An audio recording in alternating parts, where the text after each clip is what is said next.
Hi dears, അസ്സലാമു അലൈക്കും, welcome back. അപ്പോൾ എന്തൊക്കെയാണ് എല്ലാവരുടെയും വിശേഷങ്ങൾ? എല്ലാവരും സുഖമായിട്ട് ഹാപ്പി ആയിട്ടിരിക്കുകയാണെന്ന് വിചാരിക്കുകയാണ്. ഇന്നത്തെ വീഡിയോ കാലത്തുള്ള കുറച്ച് വിശേഷങ്ങളാണ് ഉൾപ്പെടുത്തിയിട്ടുള്ളത്. അപ്പോൾ എല്ലാവരും സ്കിപ്പ് ചെയ്യാതെ ഫുള്ളായിട്ട് തന്നെ കാണാനായിട്ട് നോക്കുക. വീഡിയോസിനെ കുറിച്ചുള്ള അഭിപ്രായങ്ങൾ നിങ്ങൾ മസ്റ്റായിട്ടും കമൻ്റായിട്ട് പറയുക. കാലത്ത് മോൾക്ക് മദ്രസയുണ്ട്, അപ്പോൾ കുറച്ച് നേരത്തെ തന്നെ എണീറ്റ് മോള് മദ്രസയിലേക്ക് പോയിട്ടുണ്ട്. കുറച്ച് നേരം ഫ്രീ ആയിട്ടിരുന്നതിന് ശേഷമാണ് ഇപ്പോൾ കിച്ചണിൽ കയറുന്നത്. ബ്രേക്ക്ഫാസ്റ്റ് ഒക്കെ റെഡിയാക്കണമല്ലോ, അതിന് വേണ്ടിയിട്ടാണ് ഇപ്പോൾ കിച്ചണിൽ കയറിയിട്ടുള്ളത്. ഇന്നിപ്പോൾ പുട്ടാണ് ഉണ്ടാക്കുന്നത്. ഇന്നിപ്പോൾ മടിൻ്റെ ലെവൽ കുറച്ച് കൂടിയത് കൊണ്ട് തന്നെ പുട്ടിലങ്ങ് ഒതുക്കാമെന്ന് വിചാരിച്ചിട്ടുണ്ട്.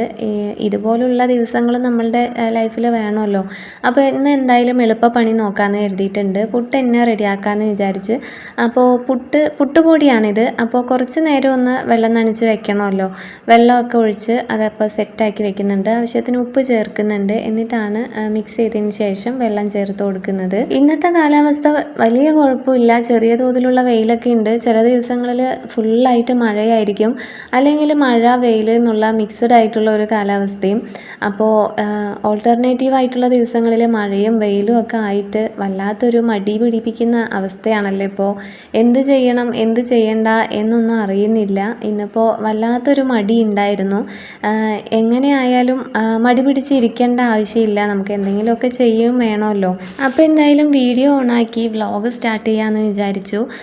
ഞാൻ എപ്പോഴും മടിൻ്റെ ആ ഒരു ലെവലിലേക്ക് പോകുന്നു എന്ന് കണ്ട ഇപ്പോൾ ഞാൻ കണ്ടൻറ് ക്രിയേഷൻ സ്റ്റാർട്ട് ചെയ്തതിന് ശേഷം പെട്ടെന്ന് തന്നെ വീഡിയോ ഓണാക്കി വെക്കലാണ് പതിവ്. അതാകുമ്പോൾ നമുക്ക് എന്തെങ്കിലുമൊക്കെ വീണ്ടും വീണ്ടും ചെയ്യണം എന്നുള്ള ആ ഒരു പ്രചോദനം നമ്മുടെ മനസ്സിൻ്റെ ഉള്ളിൽ നിന്ന് നമ്മൾ തന്നെ നമുക്ക് തരാനായിട്ട് നോക്കും. അപ്പോൾ അങ്ങനെ ഒരു മൈൻഡ് എനിക്ക് ഈ ഒരു കണ്ടൻറ് ക്രിയേഷൻ സ്റ്റാർട്ട് ചെയ്തപ്പോൾ തൊട്ട് കിട്ടിയിട്ടുണ്ട്. പിന്നെ ഈ ഒരു സൈഡിൽ കാണുന്നില്ലേ ഫ്രൂട്ട് ബാസ്ക്കറ്റ്, അതിൽ ഡ്രാഗൺ ഫ്രൂട്ട് ഞാൻ ജാം ഉണ്ടാക്കാമെന്ന് കരുതി വെച്ചതായിരുന്നു. പക്ഷെ ജാമൊന്നും ഉണ്ടാക്കാനായിട്ട് നിന്നില്ല, അത് ഞങ്ങൾ കഴിച്ചിട്ടുണ്ടായിരുന്നു. ജാമിൻ്റെ റെസിപ്പി ഞാൻ ഇനി എപ്പോഴെങ്കിലും മേടിക്കുമ്പോൾ ചെയ്യാം കേട്ടോ. നല്ല ടേസ്റ്റ് ഉണ്ടാവും. ഇതിപ്പോൾ വെറുതെ കഴിക്കാൻ ഒരു ടേസ്റ്റും ഇല്ലല്ലോ, മക്കൾക്കും ഇഷ്ടമായില്ല. എന്നാലും ഞങ്ങളത് എങ്ങനെയൊക്കെയോ കഴിച്ച് തീർത്തു. ഞാൻ ജാമിനെ ഉണ്ടാക്കാമെന്ന് വിചാരിച്ചതായിരുന്നു. അതാകുമ്പോൾ കുറച്ചുകൂടി ടേസ്റ്റോടെ കഴിക്കാനായിട്ട് പറ്റുമല്ലോ. ബ്രെഡിൻ്റെ കൂടെയോ ചപ്പാത്തിൻ്റെ കൂടെയോ ഒക്കെ കഴിക്കാനായിട്ട് പറ്റുമല്ലോ.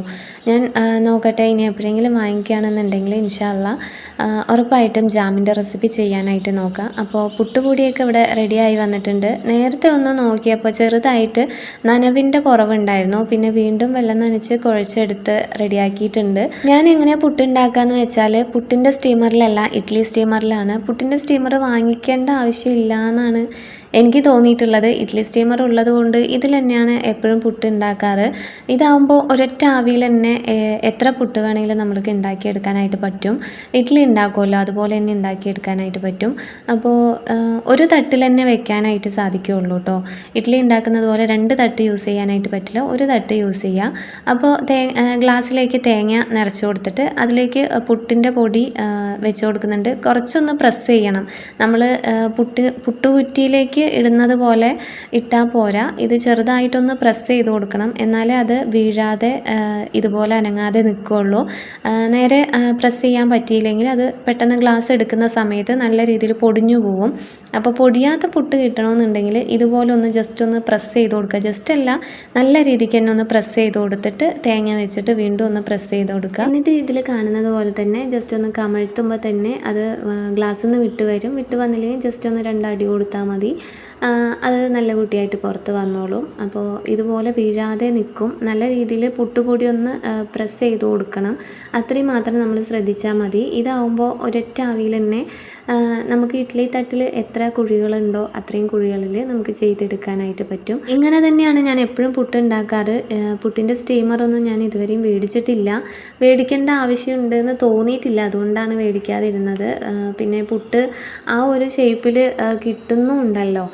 2-3 പീസായിട്ടാണെങ്കിലും നമുക്ക് ആ പുട്ടിൻ്റെ ഷേപ്പിൽ തന്നെ കിട്ടുന്നുമുണ്ട്. പിന്നെ പുട്ടിൻ്റെ കുറ്റിയിൽ ആ ഒരു ഫുൾ കുറ്റിയൊന്നും നമ്മൾക്ക് ഇവിടെ ആർക്കും വേണമെന്ന് നിർബന്ധമില്ല. ഇതുപോലത്തെ ഒരു പുട്ട് തന്നെ ധാരാളമാണ്. വയറ് നിറയും കഴിച്ചു കഴിഞ്ഞാൽ, അത്രയും വേണ്ടാന്ന് തോന്നിപ്പോവും. പിന്നെ ഈ ലാസ്റ്റ് ഉണ്ടാക്കുന്ന പുട്ട് ഞാൻ കറക്റ്റായിട്ട് അമർത്തിയിട്ടുണ്ടായിരുന്നില്ല, പ്രസ് ചെയ്തിട്ടുണ്ടായിരുന്നില്ല. അതുകൊണ്ട് തന്നെ ഈ ഒരു ഗ്ലാസ് പുട്ട് പൊടിഞ്ഞു പോയിട്ടുണ്ടായിരുന്നു. ചെറിയ തോതിലൊന്ന് പൊടിഞ്ഞിട്ടുണ്ടായിരുന്നു, ഷേപ്പ് ഒന്ന് വിട്ട് വന്നിട്ടുണ്ട്. അപ്പോൾ എന്നാലും കുഴപ്പമില്ല, പൊടിച്ച് തന്നെയാണല്ലോ നമ്മൾ പുട്ട് കഴിക്കുന്നത്. ഞാനിപ്പോൾ ഇങ്ങനെ ഗ്ലാസ്സിൽ തന്നെയാണ് എപ്പോഴും സാധാരണ പുട്ട് ഉണ്ടാക്കുന്ന സമയത്തൊക്കെ പുട്ട് ഉണ്ടാക്കാറ്. അപ്പോൾ ഞാൻ ഉണ്ടാക്കുന്ന മെത്തേഡ് നിങ്ങൾക്ക് കൂടി ഒന്ന് പറഞ്ഞു തന്നതാണ്. നിങ്ങൾക്കത് യൂസ്ഫുൾ ആവുകയാണെന്നുണ്ടെങ്കിൽ കമൻ്റായിട്ട് പറയാം കേട്ടോ. അപ്പോൾ പുട്ടൊക്കെ ഒന്ന് റെഡിയായി വരുമ്പോഴേക്കും കൗണ്ടർ ടോപ്പ് കൂടി ഒന്ന് നീറ്റാക്കി എടുക്കുന്നുണ്ട്. ഈ സ്റ്റീമിൽ ചെയ്യുന്ന ഐറ്റംസ് ഉണ്ടാക്കുമ്പോൾ എപ്പോഴും കൗണ്ടർ ടോപ്പ് മിസ്സായിട്ട് കിടക്കുന്നുണ്ടാവും. അപ്പോൾ അതൊക്കെ ഒന്ന് ക്ലീൻ ചെയ്യുമ്പോഴേക്കും മോൻ എണീറ്റ് കരയുന്നുണ്ടായിരുന്നു. ഇവിടെ കൊതുകിൻ്റെ ശല്യം അത്യാവശ്യം നല്ല രീതിയിലുണ്ട്. അതുകൊണ്ട് തന്നെ കൊതുക് വല ഇല്ലാതെ കിടക്കാനായിട്ട് പറ്റില്ല. മക്കളുള്ളത് കൊണ്ടാണ് ഇപ്പോൾ കൊതുക് വലയൊക്കെ ഉപയോഗിക്കുന്നത്, അല്ലെങ്കിൽ ഞങ്ങൾക്ക് അതിൻ്റെ ആവശ്യമൊന്നുമില്ല. പിന്നെ മോനെ എടുത്ത് ഹാളിലേക്ക് വന്നിട്ടുണ്ട്. അവനക്ക് ഏറ്റവും ഫേവറേറ്റും കംഫർട്ടും ആയിട്ടുള്ള സ്ഥലം എന്ന് പറയുന്നത് സോഫ തന്നെയാണ്. അവൻ എപ്പോഴും സോഫയിൽ തന്നെ ഇരിക്കാറ്. ഉറങ്ങി എണീറ്റാൽ ഇവിടെ വന്ന് ഇരുന്ന് കഴിഞ്ഞാൽ അവനക്ക് വലിയൊരു സമാധാനമാണ്. പിന്നെ ഞാനും ഒപ്പം ഉണ്ടെന്നുണ്ടെങ്കിൽ അവനും ഹാപ്പി.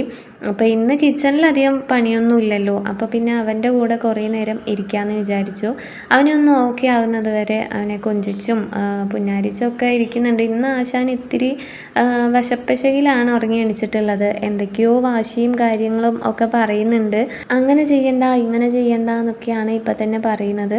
അപ്പോൾ ഇനി കുറച്ച് നേരം കഴിയും അവൻ്റെ മൂഡൊന്ന് ഓക്കെ ആയിട്ട് വരാനായിട്ട്. ഉറക്കത്തിൻ്റെ ആ ഒരു മപ്പ് വിടുന്നത് വരെ ചെറിയ ഷാഢ്യങ്ങളൊക്കെ അവൻ കാണിക്കാറുണ്ട്. പിന്നെ ചില സമയത്ത് വയ്യാതാവുമ്പോഴേ പിന്നെ അധികം ബുദ്ധിമുട്ട് കാണിക്കാറുള്ളൂ. ഇന്നിപ്പോൾ ചായ വേണമെന്ന് പറഞ്ഞിട്ട് കൊണ്ടുവന്നപ്പോൾ ചായ വേണ്ട അത്ര തന്നെ അത് പറഞ്ഞിട്ട് നിൽക്കുകയാണ് ഇപ്പോൾ അവൻ. ചായ കുടിക്കുന്ന കുറേ നേരം ഞാൻ പറഞ്ഞിട്ടുണ്ടായിരുന്നു. അവനിക്ക് ചായ എപ്പോഴും ഉറങ്ങി എണീറ്റതും കിട്ടണം. ഞാൻ വെള്ളം കൊടുത്തതിന് ശേഷമേ കൊടുക്കാറുള്ളൂ. ചായ എന്ന് പറയുമ്പോൾ പാൽ ചായ എന്നാണ് ഞാൻ ഉദ്ദേശിച്ചത്. ഇവിടെ എല്ലാത്തിനും ഞങ്ങൾ ചായ എന്നേ പറയാറുള്ളൂ. അപ്പോൾ നിങ്ങൾക്ക് തെറ്റായിട്ട് ധരിക്കേണ്ടെന്ന് കരുതിയിട്ട് ഞാൻ ജസ്റ്റ് ഒന്ന് പറഞ്ഞതാണ്. അപ്പോൾ അതാ നമ്മുടെ പുട്ട് അടിപൊളിയായിട്ട് റെഡിയായി വന്നിട്ടുണ്ട്. അപ്പോൾ പുട്ടുപൊടിൻ്റെ പുട്ടായതുകൊണ്ട് തന്നെ നല്ല രീതിയിൽ സോഫ്റ്റ് ആയിരിക്കും. എന്നാലും ഞാൻ കാസറോളിൽ തന്നെ ആക്കി വെക്കുന്നുണ്ട്. അതിനടിയിലായിട്ട് കുറച്ച് മുട്ടകൾ കൂടി പുഴുങ്ങാനായിട്ട് വെച്ചിട്ടുണ്ടായിരുന്നു. അപ്പോൾ അതുകൂടി ഒന്ന് തണുത്ത വെള്ളത്തിലേക്ക് ആക്കിയിട്ട് തൊലി പൊളിച്ചെടുക്കുന്നുണ്ട്. ഇന്നത്തെ ബ്രേക്ക്ഫാസ്റ്റ് ഇങ്ങനെയൊക്കെയാണ്.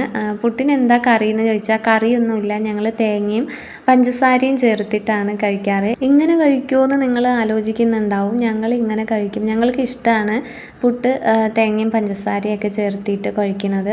പഴം ഇല്ലെങ്കിലും ഞങ്ങൾ ഇങ്ങനെ കഴിക്കും. ഞങ്ങൾക്കത് ഭയങ്കര ഇഷ്ടമാണ്. മോനാണ് ഇവിടെ പുട്ടിൻ്റെ ഫാൻ. ഭയങ്കര ഇഷ്ടമാണ് അവനിക്ക് പുട്ട് എന്ന് പറയുമ്പോൾ. അപ്പം ഞാൻ ഇന്ന് എന്തായാലും മുട്ട കൂടി പുഴുങ്ങാമെന്ന് വിചാരിച്ചു. ഈ സ്റ്റീം ആയിട്ടുള്ള ഐറ്റംസൊക്കെ ഉണ്ടാക്കുമ്പോൾ, അതായത് ഇഡ്ഡലി പുട്ട് അങ്ങനെയുള്ള ഐറ്റംസൊക്കെ ഉണ്ടാക്കുമ്പോൾ ഞാൻ മിക്കതും എഗ്ഗ് കൂടി പുഴുങ്ങാനായിട്ട് വെക്കാറുണ്ട്. സെപ്പറേറ്റ് ആയിട്ട് പുഴുങ്ങണ്ടല്ലോ എന്ന് കരുതി അതിൻ്റെ ഉള്ളിൽ തന്നെ ആയിട്ട് പുഴുങ്ങാനായിട്ട് വെക്കും. അപ്പോൾ ഇക്കാക്ക് സമയമായപ്പോൾ ഇക്ക കഴിച്ച് പോയിട്ടുണ്ടായിരുന്നു. അപ്പോഴേക്കും മോള് മദ്രസയൊക്കെ വിട്ട് വന്ന് ഫ്രഷായി നിൽക്കുന്നുണ്ടായിരുന്നു. അപ്പോൾ മോള് യൂണിഫോമൊക്കെ മാറ്റി നിൽക്കും. അപ്പോൾ അവൾ മാറ്റി നിൽക്കുമ്പോഴേക്കും എൻ്റെ കിച്ചണിലെ പണിയൊക്കെ കഴിഞ്ഞിട്ടുണ്ടാവും. പിന്നെ നേരെ വന്ന് മോൾക്ക് മുടി കെട്ടി കൊടുക്കലും മോളെ ഒരുക്കലും അങ്ങനെയുള്ള ചെറിയ ചെറിയ കാര്യങ്ങളൊക്കെ എനിക്ക് ചെയ്യേണ്ടി വരുള്ളൂ. ബാക്കിയുള്ള കാര്യങ്ങളൊക്കെ മോൾ തന്നെയായിരിക്കും ചെയ്യുക. ഇപ്പോൾ ഇതെന്താ വാരി കൊടുക്കുന്നതെന്ന് വെച്ചാൽ, മോൾക്ക് ഞാൻ വാരി കൊടുക്കുന്നത് ഭയങ്കര ഇഷ്ടമാണ്.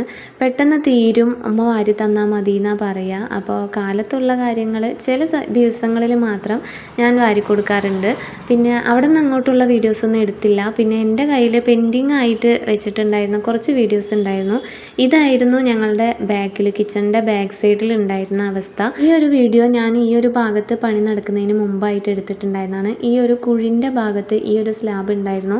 ആ സ്ലാബിൻ്റെ ആ ഒരു ബലത്തിലാണ് ഈ ഭാഗം മൊത്തം നിന്നിട്ടുണ്ടായിരുന്നത്. പിന്നെ ഇവിടെയൊക്കെ നല്ല രീതിയിൽ മണ്ണിട്ട് നിരത്തിയിട്ടുണ്ടായിരുന്നു. ആ സ്ലാബൊക്കെ മാറ്റി വെച്ച് മണ്ണിട്ട് നിരത്തി. പക്ഷേ എന്നിട്ടും മഴവെള്ളം കുത്തി ഒലിച്ചത് കൊണ്ട് മണ്ണ് വീണ്ടും ഇടിയാനായിട്ട് തുടങ്ങി. അപ്പോഴാണ് ഞങ്ങൾ പിന്നെ അത് കോൺക്രീറ്റ് തന്നെ ചെയ്യാമെന്ന് വിചാരിച്ച് ഇവിടെ കോൺക്രീറ്റ് ഒക്കെ ചെയ്ത് അടിപൊളിയാക്കിയിട്ടുണ്ട്. അപ്പോൾ അന്ന് എടുത്തു വെച്ച വീഡിയോ ഇന്ന് എന്തായാലും പോസ്റ്റ് ചെയ്യാമെന്ന് വിചാരിച്ചു. ഇന്നിപ്പോൾ പണികളൊക്കെ മൊത്തത്തിൽ തീർന്നിട്ടുണ്ട്. ഇവിടെ സ്റ്റെപ്പ് കൂടി വെച്ചിട്ടുണ്ടായിരുന്നു. ആ ഒരു വീഡിയോ ഒന്നും ഞാൻ എടുത്തിട്ടുണ്ടായിരുന്നില്ല. പിന്നെ എന്തായാലും ഇത് ഈ വീഡിയോൻ്റെ കൂടെ തന്നെ ജോയിൻ്റ് ചെയ്ത് പോസ്റ്റ് ചെയ്യാമെന്ന് വിചാരിച്ചു.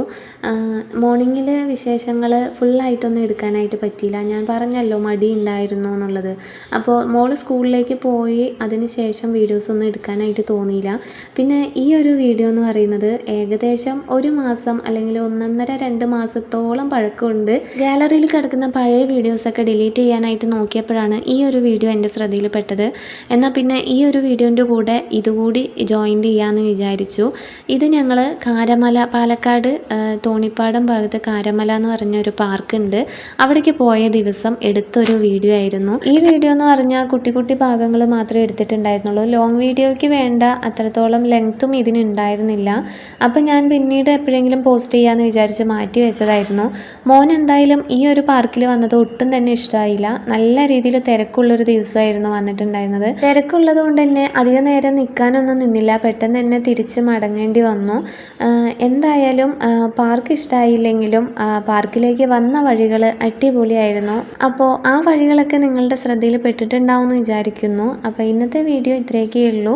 കുട്ടി കുട്ടി വിശേഷങ്ങളാണ് ഞാനിപ്പോൾ ഇതിൽ ഉൾപ്പെടുത്തിയിട്ടുള്ളത്. അപ്പോൾ എന്തായാലും വീഡിയോ നിങ്ങൾക്ക് ഇഷ്ടമാവുകയാണെന്നുണ്ടെങ്കിൽ ലൈക്കും ഷെയറും കമൻറ്റും ഒന്നും മറന്നു പോകരുത്. സബ്സ്ക്രൈബ് ചെയ്തുകൂടി സപ്പോർട്ട് ചെയ്യുക. ഇനി എന്തായാലും നെക്സ്റ്റ് അടിപൊളി വീഡിയോ ആയിട്ട് വരാം. അപ്പോൾ ഓക്കെ, ബൈ.